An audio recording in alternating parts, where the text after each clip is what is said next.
So I guess there are 2 engineers here, or what? This joke killed at MIT.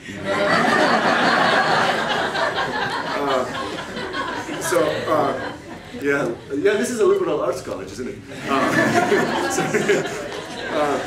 So this reads rights in Israel. Rights are a function of identity. Thank you. This one is actually courtesy of Omar Barghouti. I stole this one from him. The Dershowitz one is partially mine. So the fact that Israel is a democracy, at least in a sense, that actually gives you a reason or an added incentive to apply the pressure of BDS. If you apply boycott and sanctions against a country where the populace have no voice, like let's say North Korea, for example, you're really not going to get a change, and the people are going to suffer. Unlike North Korea, Israel, or Jews in Israel, have the means to influence policy, at the very least by voting. So when you apply pressure on a democratic society like Israel, you are giving them an opportunity to speak to the halls of power by voting, by contributions, by academic discourse, that they actually have an opportunity to speak up, to dissent, to voice their views. So you're giving them an incentive and a reminder.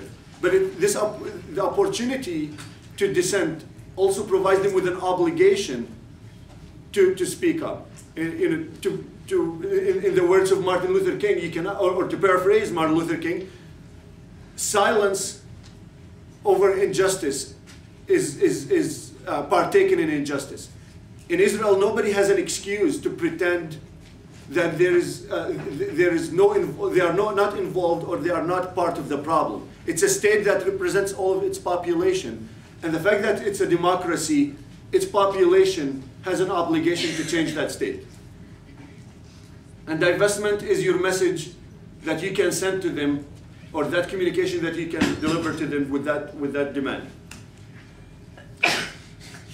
Another one is that, really, I mean, if you have a better one, tell me.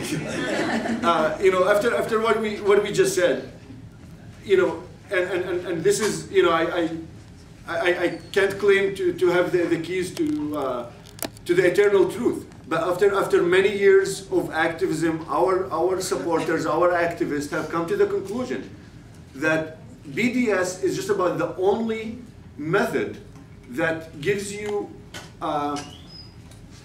the grassroots empowerment, the leverage that you can get by educating the public.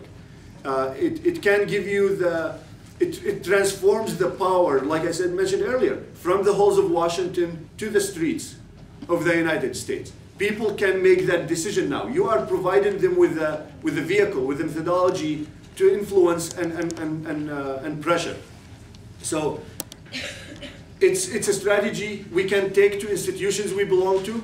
It's a strategy that we can tailor to just about any institution or any functionality. I mean, I'm surprised every time I speak at this, just about every time, somebody walks up to me after the talk and tell me about the idea they just got to employ BDS in whatever their field of work or their institution is that I had not thought of before.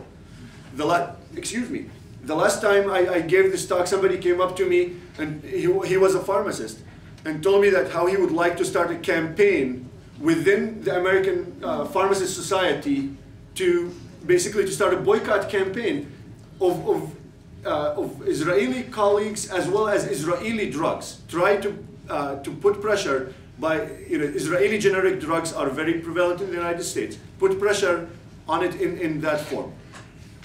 One last word is that Israel is a war economy. Israel's economy was near collapse just before September 11, 2001. Ever since then, it's been in massive boom, and all they're making money off of is security, barrier designs, intelligence, spying systems, spying equipment, anti-terrorism consulting. So basically, with this kind of economy, the worst thing that could happen to Israel is peace. So think about that when you're organizing. You really need to take that incentive away. They are thriving off of war just about everywhere.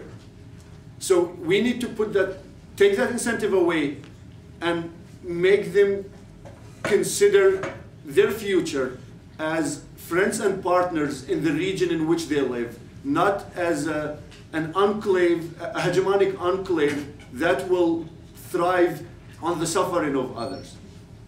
I will end here, and my colleagues here will discuss in more details